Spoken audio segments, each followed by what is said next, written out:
mga Scorpio guys. Scorpio, para to sa'yo. Para to sa lahat ng Scorpio. At sa mga bibigyan ng message sa araw na to guys. Tingnan natin ang inyong sitwasyon. Scorpio. Sa mga Scorpio, nabibigyan ng message today, I need message for you.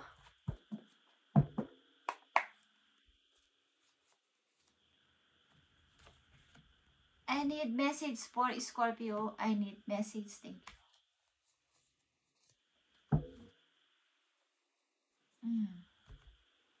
Unang message sa'yo is the Hermit. Page of Cups.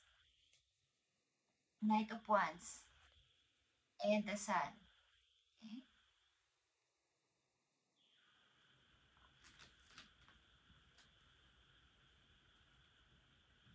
Something na mayroon kayong iniiwasang tao na gusto kayong lapitan. At maaaring nakawala ka na sa person na to, Scorpio. At nag-i-enjoy ka sa iyong pagkalaya dito. But mayroong sunod sa iyong tao dito na gusto kang i-please. Something na humingi ulit ng second chance o something, ilang mga chance pa. At sa halip na ikaw ay nakaka-move on na is, andyan na naman ang tao na to at sumusubok na ikaw ay gustong lapitan at kausapin. Tingnan natin to, Scorpio.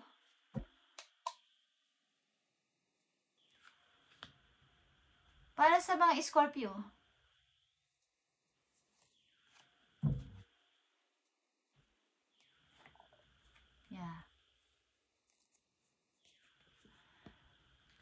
Gustong-gusto ko nang umalis dito, okay? Gusto ko nang mag-start. Parang ilan sa inyo dito ay nakabangon na sa matagal na pagkaka-stuck. At gusto ng bagong buhay. Gusto mag-start ulit. But meron sa inyong gustong gumambala o gustong umistorbo sa inyong pag-i-start.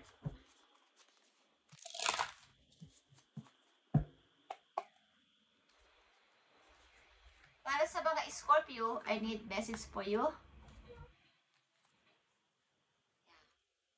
May mga plano kayo, guys.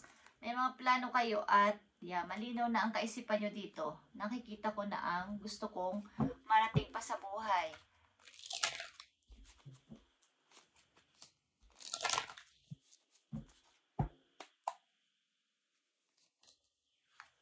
Okay. Eight of Swords and Reverse. Sa tinagal-tagal ng pagkakaista ko dito ay gusto ko na talagang pasimulan ito. Hindi man ako sigurado dito but gusto ko na itong pasimulan. At meron din kayo tinitingnan sa malayo, guys. May gusto rin sa inyong bumisita galing sa malayo.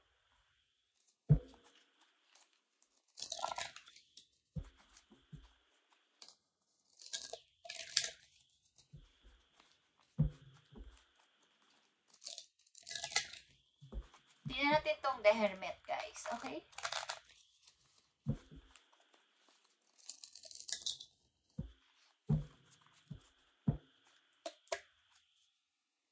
The Hermit sa mga Scorpio. Okay? Eight of Swords. Matagal na kayong na-stuck dito at gusto nyo na itong tigilan na. Kumbaga, tumatanda na yata ako sa pag-i-stuck ko dito. Okay? Mukhang wala akong napapala kung dito lang ako naka-stuck at hindi ako maghahanap ng solution dito sa aking problem. Kailangan ko na tong tigilan. The Hermit. Okay. Meron sa inyo nagbabalak dito na manligaw kung kayo ay babae. Kung kayo naman ay lalaki, may nagugustuhan kayong babae na. Okay? At gusto nyo makadate. Scorpio, Virgo. Scorpio, katulad niyo yung Scorpio o Virgo. Tingnan natin ang The Sun. The Sun is Six of Cups and the Ace of Wands. Ito ay pagbabalik nyo sa inyong pagiging kayo. Coming home. Parang nag-back kayo sa inyong sarili. Yung labas at loob ng inyong sarili ay parang naging bago. Parang naging bata ulit. Yung inyong inner youth. Okay, is nagbalik sapagkat nagkaroon kayo ng kalayaan. Ito ay Six of Cups.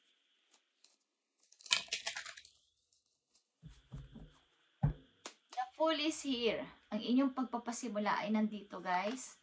Okay? Ace of Cups. Meron kayo nagugustuhan sa malayo. O meron kayong gustong puntahan o gusto kayong puntahan galing sa malayo. Ito ay nakahang na pag-ibig, but ito ay nasa malayo. Yeah. This is your happiness, maybe, ang tao na to. At ito ay online, maybe. Palitan ito ng mga message. Palitan ito ng back and forth na message online. Scorpio.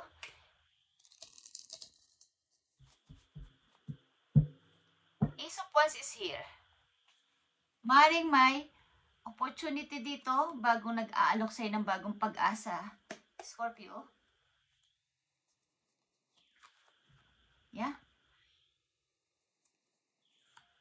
Ito ay gagawin mo sa matalinong paraan.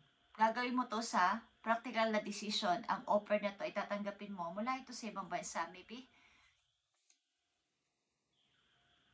Ace of Wands. Yeah. Maring mag-aasa balutan ka at magre-relocate ka. Pupunta ka sa ibang lugar. The Devil is here.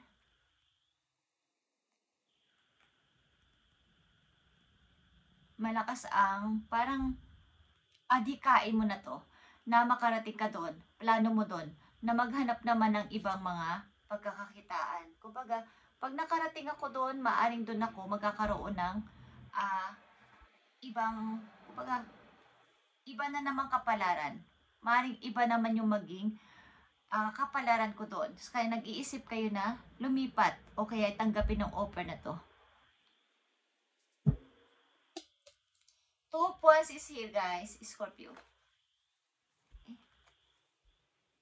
Ito ay Emperor. Ito ay fatherhood figure na person o personality. May nagkakagusto ba kayo sa taga-ibang lugar, guys? At ito ay sa energy ng Aries. Scorpio. Ang tao na to ay gusto niya siya yung nagpo-provide sa lahat ng bagay. Gusto niya lagi siya yung pinupuri. At alam niyang parang lagi siya yung gusto mong hihinga ng tulong. Para siyang superhero kung tawagin, okay? Sa inyong relasyon. Parang lahat ay gusto niya is iaasa mo sa kanya. Siya yung magde-decide. Lahat-lahat. Ang karakter ng person na to, okay, Scorpio. Mukhang kayo ay nag-coming, parang nag-return sa inyong pagiging kayo. Simula nang kayo ay naging malaya is sobra yung inyong saya. Okay, dito. Finally, takas na ako dito. Tinagal-tagal ng haba-haba ng aking pagtitiis dito. Pagka-stuck sa sitwasyon na to, ay ako ay makaalis na.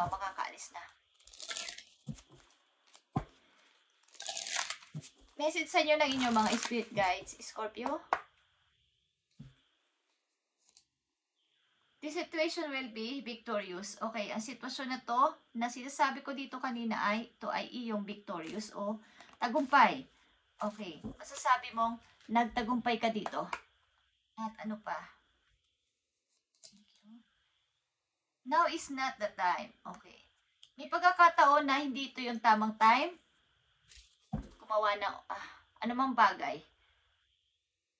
Let the divine guide and help you. Tingnan natin itong now is not the time. Bakit nandito to? Hindi ito ang tamang oras. Anong sitwasyon nito hindi pa tamang oras para sa mga Scorpio? Anong sitwasyon nito hindi pa tamang oras o hindi pa yung tamang panahon? Anong sitwasyon ito sa mga Scorpio? I need message. Okay. Ito yung the star, guys.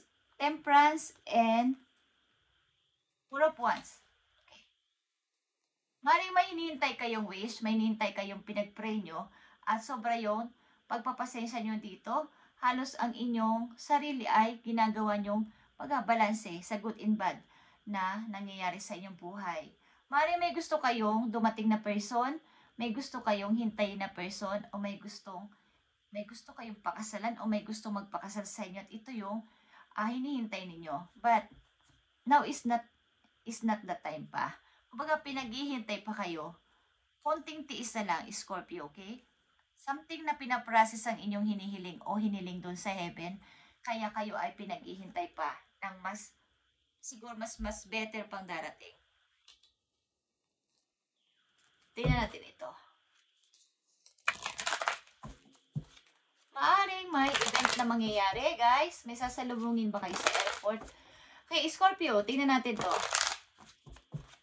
Silipin natin ito kung ito ay pag-ibig.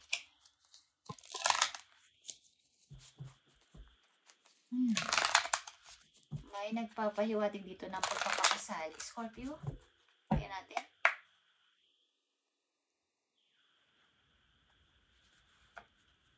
Yeah. So, ay yin and yang. Like the yin and yang symbols, twin flames contain aspect of each other character with themselves. Mukhang kayo ay may minamahal talaga at hinihintay galing sa malayo, at ito ay nangako sa inyo ng kasal. Okay, yung inyong pagsasama o connection ay tinetest ng kapalaran. Ang inyong mga strength and weaknesses are being tested ng kapalaran kung talagang nagmamahalan kayong dalawa. At ito ay something na pinaprocess dun sa heaven. Kumbaga, wag yung madaliin. Mangyayari ito sa tamang panahon. At silipin natin tong, this situation will be victorious. Yung mga una yung message kanina ay maaring ito ay inyo na napagtagumpayan at nandito na kayo sa kasalukuyan na meron na lang hinihintay na person sa mga Scorpio na nandito. But ang inyong person sa nakaraan ay gusto ulit kayong kausapin at hingan ulit ng chance. Okay. The situation will be victorious. Ano to? Para sa mga Scorpio. Ano tong kanilang pagtatagumpayan? I need message. Thank you. Yeah. 7 of Pentacles, guys. 2 of Wands in reverse. And the 10 of Cups. Single mom ba kayo, guys? Maaaring kakulangan sa money ay inyo ng pagtatagumpayan at ang inyong pinapangarap na happy family ay matutupad na. Itong situation na to ay victory para sa inyo. Magkakaroon kayo ng ipon, invest sa hinaharap, at maaaring kung kayo may hinihintay talaga sa malayo, ang tao na to ay maaari nakapag-decide na kayo ay bisitahin at magkaroon ng happy family. Okay? Magsasama na siguro kayo sa isang bubong ng person na to, Scorpio. At hindi na magtatagal. Kumbaga, ang inyong relasyon ay tinitest ng kapalaran. Ito ay inyong pinagpipray na napakahaba. Maaaring dumadanas kayo na andito na yung good, parang good and bad. Nasa gitna kayo ng good and bad. Kung may hintay ko pa ba ito o hindi na. Okay, Scorpio, tingnan natin pa ang mga message for you. Tatlong mahalagang message dito for you. Sa sitwasyon na to. Yeah, the Tower, Nine of Swords, and the Judgment. Okay, guys. Ito ay final decision na kayo ay maaaring gumuho ito na family. Gumuho ang foundation ng love. At maaaring ang mga pamilya ninyo ay humihingi ng para i-survive ang inyong relasyon. Ito ay kasal. May kasal ditong Scorpio at may mga nagpipray para sa inyo para ang inyong relasyon ay mag-survive o ma-survive para hindi kayo maghiwalay kasi kayo ay may anak. Okay? Maaaring sa pagpapalaki nyo sa inyong mga anak dito ay may kasama kayong magulang o mga ate ninyo or something matanda sa inyo na gumagabay sa inyong habang pinapalaki nyo ang inyong mga anak sapagkat kayo ay single mom, okay? But, meron ditong Meron kayong hinihintay sa malayo. Bukod dito sa tao na to, may pag-asa pa ba relasyon na to galing sa... Naguguluhan kayo, Scorpio, sapagkat meron din kayong nagugustuhan sa malayo. Kaya lang ay, meron dito nagbabalik na person sa inyo sapagkat kailangan ma-survive ito sapagkat meron tayo mga anak. Okay? At tumutulong ang inyong pamilya sa pag-pray para sa inyong pamilya para hindi ito masira ng tuluyan. Okay, Scorpio, tingnan natin ito. May pag-asa pa ba bumalik ka sa person na to? O may pag-asa pa ba ang inyong relasyon ng dati mong person? Bagamat meron ka ng iniibig ang ilan sa inyo sa malayo. May pag-asa pa ba itong mabuo ang relasyon na to galing sa nakaraan? Thank you. Nagdadalawang isip ka. Okay? Andito yung 4 of Cups. At ito ay 2 of Cups dito sa kabila, 2 of Cups dito sa kabila. Ibig sabihin, may dalawa kang tao na pinagpipilian at balanse sa puso mo. Mahal mo yung old at mahal mo rin yung bago. Kaya hindi mo alam anong gagawin ko, Lord. Anong gagawin ko?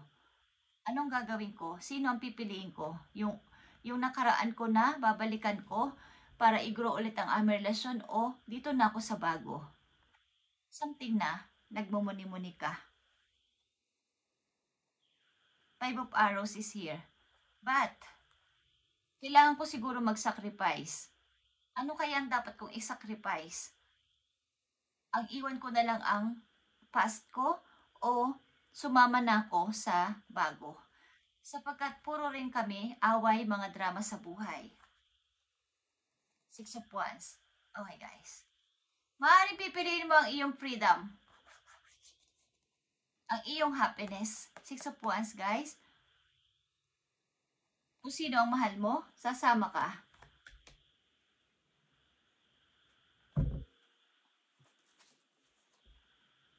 Yeah. Yeah, guys. Kahit ano pang mangyari is, mahal mo ang person na to. Ano man ang bagyong dumating, problema sa inyong dalawa ay mahal nyo ang isa't isa. Andito ang, malakas dito ang, meron to, katulad yung water sign, Aquarius and Aries. Malakas dito ang fire sign, guys. Scorpio. Gusto mo na ng bago. Okay? Maring gulong-gulo ka, Scorpio. Yeah, Aries, malakas dito, guys. Maring meron kang isasakripisyo at na ng rebirth. Kaya lang, ang relasyon mo na pipiliin ay maraming tutol. Okay, Scorpio lang ang tandaan mo. Maraming tumututol sa relasyon na to sapagkat maring ito ay tradition. Ang inyong pamilya ay mailig sa kasabihan na yung kasal ay sagrado. Kaya sila ay nagpipray din na maging maayos ulit ang inyong pamilya sa una para hindi magkaroon ng broken family. Okay, Scorpio. But, nakikita ko dito, pipiliin mo ang iyong freedom at happiness. Maaaring gusto mo maging malaya na lang at sumama sa bago. Okay? Sapagkat maraming nangyari sa inyo ng iyong past person. Hindi magaganda. Okay, guys. Maaaring may hinihintay ka, pinagpipray ka at wini-wish ka galing sa malayo.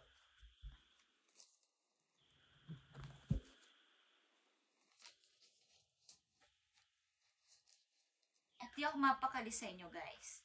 Okay? Last message for you, Scorpio. Maaaring pipiliin mo ang iyong freedom, ang iyong kalayaan. Last message dito for you, advice para sa mga Scorpio. Nandito ang cleverness or rabbit. If you have been going through difficult times, it is a time to think outside the box to find the solution. This is also a reminder to avoid neglecting your creative side. If you have let creative projects lapse, it may be to pick them back up again. Kung ikaw ay gulong-gulo, katulad ng isang rabbit, kailangan mo lumabas sa box para ikaw ay makapag-isip-isip talaga ng maayos. Okay. Something na ikaw ay pairali mo ang iyong pagiging matalino, katulad ng isang rabbit. Avoid neglecting your creative side. Kumbaga, pag ikaw ay naguguluhan, baliktanawan mo ulit yung nangyari. Bakit ba kailangan kong iwan ang tao na to? Bakit ba kailangan piliin ko yung bago? Bakit ba kailangan iwan ko ang sitwasyon na to?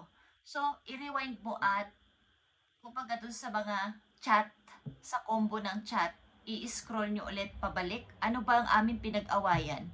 Ano ba ang aming hindi napagkaintindihan? So, dun yung maiintindihan kung sino ang nasa tamang side, ako ba o siya. So, dun kayo makakapag-decide at makakahanap ng solusyon kung anong inyong pagdidesisyonan sa huli. Dapat ko na ba talagang iwan ang sitwasyon na to o ang tao na to para sumama na sa bago or maghanap na ng bagong kumbaga sitwasyon, iiwan ko na to.